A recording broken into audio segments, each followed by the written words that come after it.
ఓం శ్రీమాత్రే నమః. ప్రకృతిలో ఉన్నటువంటి సూర్యచంద్రుల యొక్క తేజస్సుని గ్రహించి సూర్యుని యొక్క తేజస్సుని, చంద్రుని యొక్క ఓజస్సుని ఈ యొక్క మొక్కలు గ్రహించి తనలో నిక్షిప్తం చేసుకుని ఔషధులుగా మారుతాయి. అటువంటివి ఈ యొక్క భూమి మీద చాలా రకాలైనటువంటి ఔషధి మొక్కలు ఉన్నాయి. ఆ మొక్కల్లో చాలా ఆరోగ్యపరిచేటటువంటి గుణాలను కలిగి ఉంటాయి. అందులో మనకు తెలిసిన ఒక మొక్కే ఈ యొక్క నల్ల ఉమ్మెత్త మొక్క. ఈ మొక్క చాలా విధాలైనటువంటి శక్తులను కలిగి ఉంది. అదే విధముగా ఈ మొక్క ఆయుర్వేదంలో కూడా చాలా గ్రంథాలలో ప్రస్తావించబడింది. ఈ మొక్కలు 3 రకాలుగా ఉన్నాయి. తెలుపు, నీలము, పసుపు వర్ణంలో ఈ యొక్క ఉమ్మెత్త పుష్పాలు ఉంటాయి. మనకు ఎక్కువగా తెలుపు రకం కలిగినటువంటి ఉమ్మెత్త చెట్లు ఎక్కువగా కనిపిస్తాయి. వీటినే మనం శివారాధనకి, విఘ్నేశ్వర పూజలో కూడా ఉపయోగిస్తారు. ఈ మొక్కని తాంత్రికంగా కూడా ప్రయోగాలు చేయుటకు, భార్యాభర్తల యొక్క అన్యోన్యతకు ఈ మొక్క యొక్క వేరుని, కాండాన్ని, పువ్వుని, ఆకుని కూడా ఉపయోగిస్తారు. తాంత్రిక గ్రంథాలలో ఈ మొక్క యొక్క ఉపయోగాన్ని ఈ విధంగా చెప్పడం జరిగింది. ఈ మొక్క యొక్క వేరుని ఏదైనా ఒక మంచి నక్షత్రం, అంటే గురువు పుష్యమి నక్షత్రం గురువారం అయి ఉండి పుష్యమి నక్షత్రం కలిసి వచ్చే రోజున గురు పుష్య యోగం అంటారు.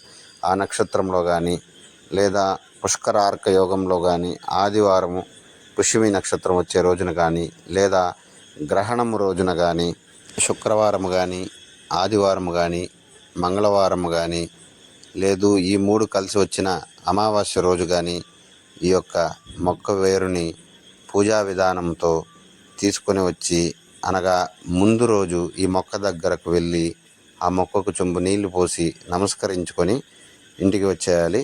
తర్వాత రోజున వెళ్ళి ఆ మొక్కకి కొబ్బరికాయని సమర్పించి, కొద్దిగా బెల్లం ముక్కను సమర్పించి, ధూప దీపాలు నివేదించిన తర్వాత మనసులో ఆ యొక్క మొక్కను గురించి ప్రార్థన చేసుకుని, ఎందుకోసము ఆ యొక్క మొక్కను మనము తీసుకుంటున్నాము ఆ మొక్కకు చెప్పి, ఆ యొక్క వేరును తెగకుండా చాలా జాగ్రత్తగా కింద పెట్టకుండా ఇంటికి తీసుకొని రావాలి. ఆ వేరు కింద పెట్టినట్లయితే పూజ తర్వాత ఆ వేరుకున్నటువంటి శక్తి మొత్తం కూడా నశించిపోతుంది.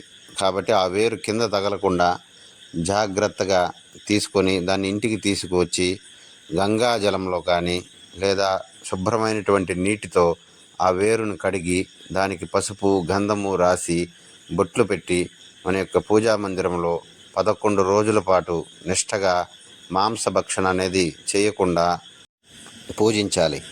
జాగ్రత్తగా దానిని కింద తగలకుండా ఆ వేరుని కట్ చేసి దానిని ఒక వెండి తాయెత్తులో వేసి భద్రపరుచుకోవాలి. మంచి నక్షత్రం చూసి దానికి ఆ తాయెత్తును మీరు ధరించాలి. అది ధరించిన తర్వాత మీరు మహిళకు సంబంధించినటువంటి కార్యక్రమాలకు వెళ్ళకూడదన్నమాట. మీరు అలా కాదని, లేదంటే తెలియకుండా ఆ యొక్క కార్యక్రమాలకు మీరు కనుక వెళ్ళిపోతే ఆ యొక్క వేరుకున్నటువంటి శక్తి నశించిపోతుంది. మళ్ళీ మొదటి నుంచి ఈ యొక్క కార్యక్రమం మొత్తం చేసి ఆ వేరుని మళ్ళా తీసి గ్రహించవలసి ఉంటుంది. కాబట్టి ఈ యొక్క చావులకు కానీ, లేదా పురిటికి కానీ వెళ్ళేటటువంటి వారు ఈ తాయితం తీసి దేవుడి దగ్గర ఉంచి ఆ కార్యక్రమాలకు వెళ్ళి తిరిగి వచ్చిన తర్వాత తాయెత్తుకి సాంబ్రాణి పుల్లలు చూపించిన తర్వాత, పొగ చూపించిన తర్వాత ఆ యొక్క తాయెత్తుని మళ్ళీ ధరించాలి. జాగ్రత్త, మర్చిపోకుండా ఈ యొక్క కార్యక్రమాన్ని చేయండి. ఈ మొక్క వేరుని ధరించినప్పటి నుంచి మీ జీవితంలో చాలా పెనుమార్పులు సంభవిస్తాయి. ఈ మొక్క యొక్క వేరు ప్రభావం వలన మీకు సకల విధములైనటువంటి గ్రహ బాధలు, కష్టాలన్నీ కూడా తొలగిపోతాయి. ఈ మొక్క పెద్ద ఆకులను సేకరించి వాటిని నీడలో ఎండింపజేసి ఆ ఆకుల యొక్క పొడిని తెల్ల ఆవాలు చేర్చి ఆ రెండింటిని బాగా పొడి చేసుకొని ఆ రెండింటి యొక్క మిశ్రమాన్ని శుక్రవారం కానీ, లేదా మంగళవారం రోజున కానీ సాంబ్రాణి కలిపి ఈ మూడింటిని ఇంట్లో ధూపం వేసిన ఎడల ఇంట్లో ఉన్నటువంటి నెగిటివ్ ఎనర్జీ మొత్తం పోయి ఇంట్లో భార్య భర్తల మధ్య ఏ విధమైనటువంటి గొడవలు రాకుండా, అదేవిధంగా శ్వాసకోశమైనటువంటి సంబంధాలను రాకుండా ఈ ఉమ్మెత్త మొక్క అనేది చేస్తుంది. కనుక దీనిని శుక్రవారం మంగళవారాల్లో తప్పకుండా ఇంట్లో ధూపం వేయడానికి ఉపయోగించండి. ఈ ఉమ్మెత్త మొక్క కాయల్ని ఉపయోగించి భార్య భర్తల యొక్క వశీకరణము, అన్యోన్యత మొదలైనవి చేస్తారు. అదేవిధంగా ఈ వేరుని చాలా రకాలైనటువంటి మంత్రాల్లో కూడా ఉపయోగించడం జరుగుతుంది.